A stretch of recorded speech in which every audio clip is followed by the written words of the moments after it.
আসসালামু আলাইকুম। আমি জাকির হোসেন। অষ্টম শ্রেণীর সুপ্রিয় শিক্ষার্থীরা, তোমরা কেমন আছো? আশা করি সকলেই ভালো আছো। আজ আমরা অষ্টম শ্রেণীর গণিত বই থেকে 2.1 এর লাভ ও ক্ষতি সম্বন্ধীয় অঙ্কগুলো করব। চলো আমরা আজকের ক্লাস শুরু করি। আমরা স্ক্রিনে চলে যাচ্ছি। এখানে দেখো, এখানে একটি অঙ্ক দেয়া আছে। এই অঙ্কগুলো আমরা করব। আমাদের অঙ্ককে ভালোভাবে করার জন্য সর্বপ্রথম যে কাজটি করতে হবে, অঙ্কের রাশিটি খুব ভালোভাবে পড়ে ফেলতে হবে। কারণ অঙ্ক তো আমরা সবাই করতে পারবো। যে যত দ্রুত অঙ্কের এই পয়েন্টটাকে খুঁজে বের করতে পারবো, যে জায়গা থেকে আমাদের অঙ্ক করা শুরু করতে হবে, সে তত দ্রুত অঙ্কগুলো করে ফেলতে পারবো। সর্বপ্রথম আমাদের এই অঙ্কের রাশিগুলো ভালোভাবে পড়ে এখান থেকে ওই অংশটা খুঁজে বের করতে হবে, যে অংশ থেকে আমরা অঙ্ক করা শুরু করব।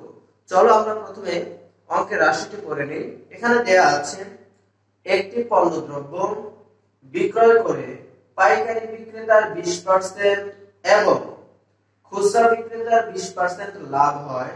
যদি দ্রব্যটির খুচরা বিক্রয় মূল্য 576 টাকা হয়, তবে পাইকারি বিক্রেতার ক্রয় মূল্য কত? অর্থাৎ এখানে যে একটি পণ্য তৈরি করা হয়েছে, সে যে পণ্যটি উৎপাদন করেছে সে পাইকারের কাছে বিক্রি করেছে। পাইকার তার উপরে 20% লাভ করে খুচরা বিক্রেতার কাছে বিক্রি করেছে। আর খুচরা বিক্রেতাও ঠিক একই রকম ভাবে সেও 20% লাভ করে পাবলিকের কাছে সেটি বিক্রি করে দিয়েছে। আমাদের কাছে জানতে চেয়েছে যে পাইকারি বিক্রেতা এই জিনিসটি কত টাকা দিয়ে কিনেছিল, অর্থাৎ উৎপাদনকারী কত টাকা এটি বিক্রি করেছিল। দেখো, তাহলে সর্বপ্রথম আমাদেরকে খুঁজে বের করতে হবে যে খুচরা বিক্রেতার ক্রয় মূল্যটা কত। যেহেতু খুচরা বিক্রেতার বিক্রয় মূল্য দেয়া আছে, তাহলে আমাদের সর্বপ্রথম কাজ হচ্ছে খুচরা বিক্রেতার ক্রয় মূল্য বের করে ফেলা। দেখো, যেহেতু সে 20% লাভ করে, আমরা এখানে লিখে দিচ্ছি যে 20% লাভে খুচরা বিক্রয় মূল্য হচ্ছে 100 যোগ 20 সমান 120 টাকা। মনে করি যে ওই জিনিসটার ক্রয় মূল্য 100 টাকা। ক্রয় মূল্য যদি 100 টাকা হয়, তাহলে যেহেতু সে 20% লাভ করেছে, সুতরাং 100 এর সাথে 20 যোগ করে 120 টাকা হয়ে গেল। এখন একটা জিনিস খেয়াল করে দেখো, কোন একটি জিনিসের বিক্রয় মূল্য যদি 120 টাকা হয় 20% লাভে, তাহলে তার ক্রয় মূল্য নিশ্চয়ই 100 টাকা হবে। আমরা এভাবে লিখে দিব, বিক্রয় মূল্য 120 টাকা হলে ক্রয় মূল্য 100 টাকা। তাহলে বিক্রয় মূল্য যদি 1 টাকা হয়, তাহলে ক্রয় মূল্য কত হবে? 100 ডিভাইডেড বাই 120। যেহেতু বিক্রয় মূল্য কমে গেছে, সুতরাং ক্রয় মূল্য কমে যাবে। এখন আমরা যদি 100 এর নিচে 120 দিয়ে দেই, তাহলে ক্রয় মূল্য কমে গেল। এইবার যে বিক্রয় মূল্য যদি 576 টাকা হয়, তাহলে ক্রয় মূল্য কত হবে? দেখো, একটা জিনিস খেয়াল করে আমরা সবাই বুঝি যে একটা জিনিসের মান দেয়া আছে। এখানে কত দেয়া আছে? 1 টাকার তুলনায় দেয়া আছে 100 ডিভাইডেড বাই 120। তার মানে এখন যদি সেটার সাথে 576 টাকার তুলনা করা হয়, তাহলে নিশ্চয়ই এটা আরো 576 গুণ বেড়ে যাবে। সুতরাং আমরা 576 কে উপরে দিয়ে দিলাম, অর্থাৎ গুণ আকারে দিয়ে দিলাম। এখন এগুলো কেটে ফেলবো। দেখো, আমরা যদি 20 দিয়ে 100 কে কাটি, তাহলে কত হবে? তাহলে হবে 5। আর 20 দিয়ে যদি আমরা 120 কে কাটি, তাহলে হবে 6। দেখো, একটা জিনিস খেয়াল করে, এখন আমরা যদি 6 পেয়ে গেলাম, এই 6 দিয়ে যদি এখন আমরা 576 কে ভাগ করে দেই, তাহলে কত হবে?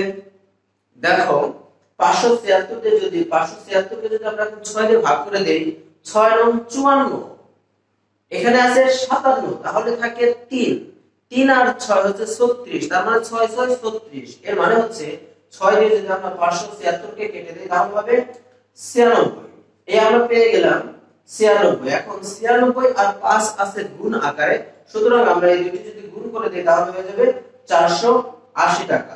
এখন এই 480 টাকা আমরা কি পেলাম?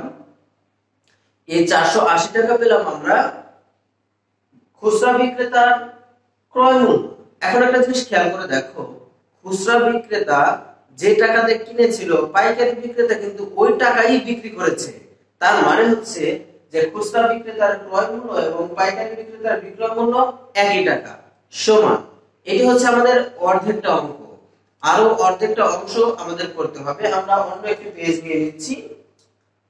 দেখো সুবিধার্থে, আমাদের বোঝার সুবিধার্থে প্রশ্নটি আমি উপরে লিখে দিয়েছি। দেখো এখন আমরা একটি কাজ করব, সেটি হচ্ছে যে এখন খুচরা বিক্রেতা কতটা পার্সেন্ট লাভে বিক্রি করেছিল, 20%। পাইকারি বিক্রেতা এখন কত পার্সেন্ট লাভে বিক্রি করেছে, সেও কিন্তু 20% লাভে বিক্রি করেছে। সুতরাং এখানে হবে 20% লাভে পাইকারি বিক্রয় মূল্য হচ্ছে 120 টাকা, যেহেতু ক্রয় মূল্য আমরা 100 টাকা মনে করেছি। এখন দেখো, সুতরাং বিক্রয় মূল্য 120 টাকা হলে ক্রয় মূল্য 100 টাকা। বিক্রয় মূল্য যদি 1 টাকা হয় তাহলে ক্রয় মূল্য 100 ডিভাইডেড বাই 120, আমরা সবাই বুঝতে পেরেছি। এখন দেখো, এখন বিক্রয় মূল্য যদি 480 টাকা হয়, এই 480 টাকা আমরা কিভাবে পেলাম? খুচরা বিক্রেতার ক্রয় মূল্য যে টাকাটা, পাইকারি বিক্রেতার বিক্রয় মূল্য কিন্তু ওই টাকাটাই। তাহলে এখন আমরা এটাকে কেটে ফেলবো। দেখো আমরা এই শূন্য আর এই শূন্য যদি আমরা কেটে দেই তাহলে থাকলো 12, উপরে থাকলো 48। 12 দিয়ে আমরা যদি 48 কে কেটে দিই তাহলে কত হবে? 4 12 48। আমরা 12 দিয়ে যদি 48 কে কেটে দিই হয়ে গেল 4। 4 দিয়ে এখন আমরা যদি 100 কে গুণ করি তাহলে কত হবে? 400 হবে। এখন সুতরাং পাইকারি বিক্রেতার ক্রয় মূল্য হচ্ছে 400 টাকা। আমাদেরকে বের করতে বলা হয়েছিল পাইকারি বিক্রেতার ক্রয় মূল্য কত, আমরা সেই মূল্যটা পেয়ে গেছি। এখন এই প্রশ্নটা যদি আরো একটু বাড়িয়ে করা হতো, যে আরো একটু ডিফারেন্স ভাবে কিভাবে করতে পারতো, যে উৎপাদনকারীর বিক্রয় মূল্য কত। পাইকারি বিক্রেতার ক্রয় মূল্য কিন্তু উৎপাদনকারীর বিক্রয় মূল্য একই কথা। এই প্রশ্নটা কিন্তু ঘুরে এভাবেও করতে পারে। আমরা লিখে দিব উত্তর 400 টাকা। এরপরে দেখো 2 নম্বর প্রশ্ন আছে এখানে। একজন দোকানদার কিছু ডাল 2375 টাকা বিক্রি করায় 5% ক্ষতি হলো, ওই ডাল কত টাকায় বিক্রি করলে 6% লাভ হতো? অর্থাৎ একজন বিক্রেতা কিছু ডাল বিক্রি করেছে 2375 টাকা। এখানে একটি জিনিস খেয়াল করতে হবে, এখানে কিন্তু দশমিক শূন্য শূন্য দেয়া আছে। আমরা যদি ভুলে কখনো এই দশমিক না দেখি তাহলে কিন্তু আমাদের অঙ্ক ভুল হয়ে যাবে। সুতরাং খুব ভালোভাবে খেয়াল করতে হবে। এরপর দেখো, সে এই টাকায় ডাল বিক্রি করার পরে সে দেখলো যে তার 5% ক্ষতি হয়ে গেছে। এখন সে যদি 6% লাভ করতে চায় তাহলে তার কি লাগবে? 6% যদি সে লাভ করতে চায় তাহলে নিশ্চয়ই তার ক্রয় মূল্যটাকে জানতে হবে। তার ক্রয় মূল্য সে যদি জানে তাহলেই না 6% লাভ করতে চাইলে কত টাকা বিক্রি করতে পারবে সেটি বুঝতে পারবে। সুতরাং আমাদের কাজ হচ্ছে সর্বপ্রথম এই ডালের ক্রয় মূল্য বের করে ফেলা। আমরা লিখে দেব এইভাবে, যে ক্রয় মূল্য 100 টাকা হলে 5% ক্ষতিতে বিক্রয় মূল্য হচ্ছে 100 - 5 = 95 টাকা। এটা আমরা সবাই বুঝতে পেরেছি। অর্থাৎ বিক্রয় মূল্য যদি 95 টাকা হয় তাহলে ক্রয় মূল্য 100 টাকা। আমরা এখানে লিখে দিচ্ছি বিক্রয় মূল্য 95 টাকা হলে ক্রয় মূল্য 100 টাকা। সুতরাং বিক্রয় মূল্য 1 টাকা হলে ক্রয় মূল্য 100 ডিভাইডেড বাই 95। এরপরে অতএব বিক্রয় মূল্য যদি 2375 টাকা হয় তাহলে ক্রয় মূল্য হবে 100 গুণন 2375 ডিভাইডেড বাই 95। এখন আমাদেরকে এটা কেটে ফেলতে হবে। আমরা যদি 5 দিয়ে 100 কে কাটি তাহলে হবে কত? 20। আর 5 দিয়ে যদি আমরা 95 কে কাটি তাহলে হবে 19। অর্থাৎ 5 19 95। এখন দেখো এই 19 দিয়ে যদি আমরা 2375 কে ভাগ করি কত হয়? এটার জন্য আমরা একটু এই যে ফাঁকা জায়গাটুকু আছে এই জায়গারও এখানে একটু রাফ করে দিচ্ছি। দেখো 19 2375 কে ভাগ করব 19 দিয়ে। এখন 19 23 এর মধ্যে যাবে একবার, সুতরাং 19 একে 19। 19 যদি আমরা 23 থেকে বিয়োগ করে দেই তাহলে হবে 4। আর এই 7 কে যদি আমরা নিচে নিয়ে আসি তাহলে হলো 47। 19 47 এর মধ্যে কতবার যাবে? 2 বার যাবে। আমরা এখানে লিখেছি 2, অর্থাৎ 19 × 2 = 38। 38 থেকে যদি আমরা বিয়োগ করে দেই তাহলে হবে 9। আর এই 5 কেটে আনলে হবে 45। 19 95। 19 95 এর মধ্যে কতবার যাবে? আমরা সবাই বুঝতে পেরেছি 19 95 এর মধ্যে যাবে 5 বার, তাহলে হয়ে গেল 125। আমরা এখন এখানে পেয়ে গেলাম 125। সুতরাং 19 দিয়ে যদি আমরা 2375 কে কাটি তাহলে হবে 125। এখন 125 আর 20 যদি গুণ করি তাহলে দেখো 125 দুগুণা হচ্ছে 250 আর একটি শূন্য, তাহলে হলো 2500 টাকা। এই 2500 টাকা আমরা কি পেলাম? এই 2500 টাকা পেলাম আমরা এই ডালগুলোর ক্রয় মূল্য। এখন আমরা এই ক্রয় মূল্য পেয়ে গেছি, সুতরাং আমরা 6% লাভে কত টাকা বিক্রি করতে হবে সহজেই করতে পারবো। এর পরবর্তী অংশ আমরা পরবর্তী পেজে করব। দেখো এখানে আমরা লিখে দিতে পারি যে আবার ক্রয় মূল্য 100 টাকা হলে 6% লাভে বিক্রয় মূল্য হচ্ছে 106 টাকা। এখন ক্রয় মূল্য যদি 100 টাকা হয় তাহলে বিক্রয় মূল্য কত হবে? 106 টাকা। লিখে দিচ্ছি আমরা যে ক্রয় মূল্য 100 টাকা হলে বিক্রয় মূল্য 106 টাকা। সুতরাং ক্রয় মূল্য 1 টাকা হলে বিক্রয় মূল্য 106 ডিভাইডেড বাই 100। ক্রয় মূল্য 2500 টাকা হলে বিক্রয় মূল্য হবে 106 গুণন 2500 ডিভাইডেড বাই 100। এখন আমরা এই 100 দিয়ে যদি 2500 কে কাটি তাহলে কত হবে? তাহলে হবে হচ্ছে 25। আমরা এখানে লিখে দিলাম 25। এখন 25 দিয়ে যদি 106 কে গুণ করি তাহলে কত হবে? আমরা এখানে একটু রাফ করে নিচ্ছি। দেখো 106 গুণন হচ্ছে 25, 5 6 30 এর শূন্য হাতে 3, 5 আর শূন্য হচ্ছে 0 আর 3 3, 5 এর 5 একটি শূন্য দিয়ে দিলাম। 2 6 দুগুণ হচ্ছে 12 আর 2 হাতে 1, 6 2 আর শূন্য হচ্ছে 0 আর হাতে 1 1 আর 2 একে 2। এখন এগুলোকে যদি আমরা যোগ করে দেই 0 0 0 3 আর 2 5, 5 আর 1 6 2, অর্থাৎ 2650 টাকা। যদি এই ডালগুলো ওই বিক্রেতা 6% লাভে বিক্রি করতে চায় তাকে 2650 টাকায় বিক্রি করতে হবে, কিন্তু এই ডালগুলো সে 2375 টাকায় বিক্রি করেছিল, যার কারণে তার 5% ক্ষতি হয়েছিল। আর এই ডালগুলো সে কিনেছিল কত টাকা দিয়ে? 2500 টাকা দিয়ে। সুতরাং বিক্রয় মূল্য হচ্ছে 2650 টাকা। উত্তর লিখে দেব আমরা 2650 টাকা। আমরা পরবর্তী অঙ্কে চলে যাচ্ছি। এখানে দেখো একটা অঙ্ক দেয়া আছে 30 টাকায় 10টি দরে ও 15টি দরে সমান সংখ্যক কলা ক্রয় করে সবগুলো কলা 30 টাকায় 12টি দরে বিক্রয় করলে শতকরা কত টাকা লাভ বা ক্ষতি হবে? অর্থাৎ কোন একজন কলা বিক্রেতা কিছু কলা কিনেছে, দুই ধরনের কলা কিনেছে। এক ধরনের কলা সে কিনেছে 10টি কলা 30 টাকা দিয়ে কিনেছে, আবার আরো এক ধরনের কলা সে 15টি কলা 30 টাকা দিয়ে কিনেছে। অর্থাৎ দুই ধরনের কলা আছে।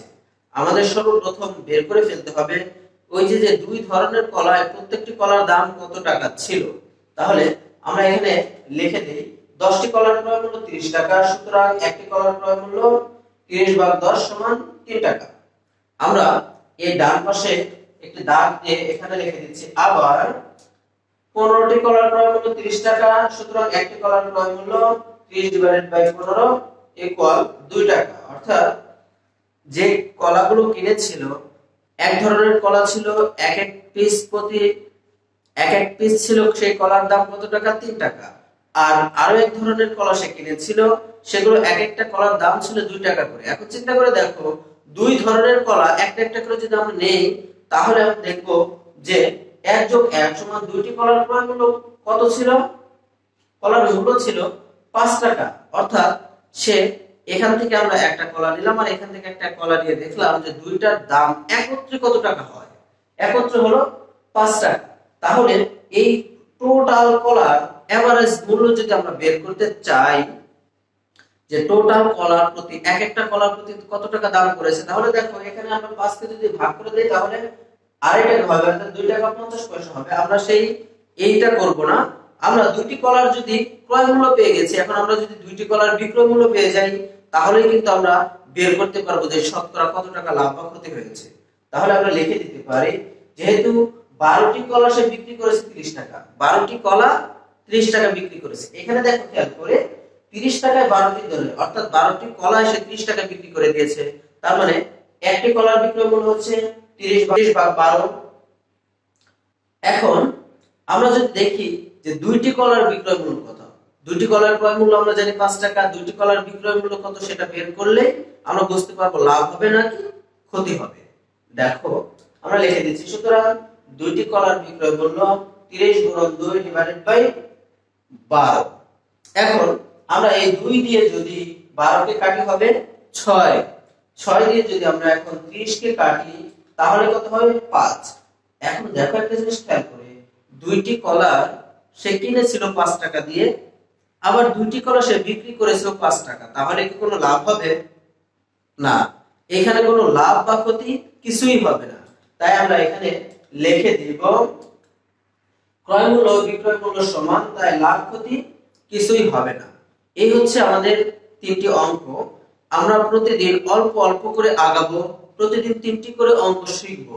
অঙ্কগুলো খুব ভালোভাবে বুঝে বুঝে শেখার চেষ্টা করব। যদি আমরা বুঝে বুঝে শিখি, অল্প অল্প করে আগাই, আমরা একসময় দেখবো আমাদের সমস্ত বইটাই কন্ট্রোলে চলে আসছে। আর আমরা যদি অনেক অঙ্ক করে ফেলি একদিনে না বুঝে, তাহলে কিন্তু আমরা পরবর্তীতে গিয়ে এই অঙ্কগুলো ভুলে যাব। আমরা আজকের হোমওয়ার্ক করে ফেলবো এই 3টি অঙ্ক। সবাইকে ধন্যবাদ। আসসালামু আলাইকুম ওয়া রাহমাতুল্লাহ।